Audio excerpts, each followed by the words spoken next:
გუშინ მავთულ ხარჯებთან დაკავშირებით ასევე საუბარი მქონდა ჯონ კერისთან მიღებაზე საკმაოდ დეტალური კარგია რომ ეუთოში ამერიკელების მისიამ გააკეთა ამაზე განცხადება, მაგრამ ჩვენ რა თქმა უნდა გავაგზავნოთ მათთან მუშაობა, იმიტომ რომ ეს თემა, ეს მავთულ ხარჯები უკვე არის სერიოზული კრიზისის ნიშნები, სერიოზული შემოტევის ნიშნები ქართულ სახელმწიფოებრიობაზე.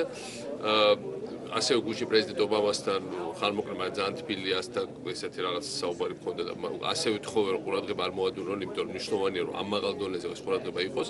მინდა ვთქვა რომ გაეროში ახლა საქართველოს ყავს ძალიან კარგი ელჩი ხაიმნაძე, რომელიც სხვა პოლიტიკურ ბანაკიდან იყო ტრადიციულად, მაგრამ არ შემიძლია არ დაუფასო მისი პროფესიონალიზმი ძალიან ცდილობს რომ რაღაცა აქაც დაიძრას ყველა მიმართულებით და რამდენიმე ორ დღეში აქ არის სუამის შეკრება, სადაც კერი მოდის ესწრება და მნიშვნელოვანია რომ იმ შეხვედრისთვისაც მოვიზადოთ. ჩვენ კარგი კოორდინაცია გვაქვს აქ საქართველოს საგარეო მინისტრთან, მუშაობთ ერთად, იმათ თავისი შეხვედრები აქვს, მე ჩემი შეხვედრები მაქვს, მაგრამ მნიშვნელოვანია რომ საქართველოს თემაზე ყურადღება არ მოდუნდეს, იმიტომ რომ ეხლა ვიყოფებით ძალიან საჭირო პერიოდში რუსეთთან მიმართებაში. გუშინ ობამასაც უთხრა რომ საბოლოო ჯამში ყველაფერი დადგება თავის ადგილზე, მაგრამ სიტუაცია ბევრად უფრო გაუარესდება, მოკლევადიანად მე არ ვშიშობ და ამიტომ ყველანი უნდა ვიყოთ ძალიან ფოკუსირებული და ძალიან ფრთხილად, იმიტომ რომ ეს აგრესიული ინსტინქტები ეხლა ასეთ რუსეთს, რომელსაც ბევრი სხვა პრობლემა აქვს, სულ უფრო უძლიერდება.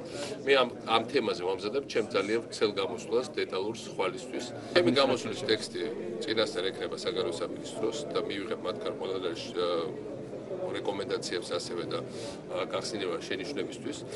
ეს არის საერთოდ ყველა საერთაშორისო არენაზე მით უმეტესაც ერთად ვართ ჩამოსულები და დღეს ჩვენ ერთად ვესწრებოდით საგარეო მინისტრთან პრეზიდენტ ობამას გამოსვლას.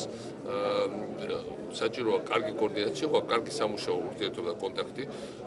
ერთად მუშაობთ არაღიარების თემაზე სხვა შორის და აქაც ბევრი ასთა გასვლა გამოსვლა იყო.